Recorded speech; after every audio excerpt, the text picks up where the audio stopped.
काय कॉलेज संपायच्या आधी SIP सुरू करायची? अरे अजून तर नोकरीच लागलेली नाही. हेच ना आपण सगळे म्हणतो.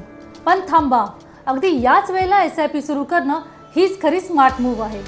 आपण रोज 200 रुपये पिझ्झावर खर्च करतो, पण SIP सुरू करायला पैसे नाही म्हणतो. अरे SIP म्हणजे खर्च नाही तर भविष्यातल्या पैशांसाठीची छोटी गुंतवणुकीची सवय. SIP म्हणजे सिस्टमॅटिक इन्व्हेस्टमेंट प्लॅन. महिन्याला थोडं थोडं गुंतवा आणि ते पैशावर पैसा वाढवेल. उदाहरणार्थ तुम्ही दर महिन्याला 500 रुपये गुंतवले, कॉलेज संपेपर्यंत ते 500 रुपये कंपाऊंडिंगने वाढत जातील. थोडं मोठं झाल्यावर तीच सवय तुम्हाला लाखोंच्या फायनान्शियल फ्रीडमकडे घेऊन जाईल. SIP म्हणजे जिम सारखं असतं. पहिले रिझल्ट दिसत नाही, पण चालू ठेवलं की बदल जबरदस्त. आणि बोनस काय तर कुठलीही रिस्क नाही जर तुम्ही लॉंग टर्म विचार करता.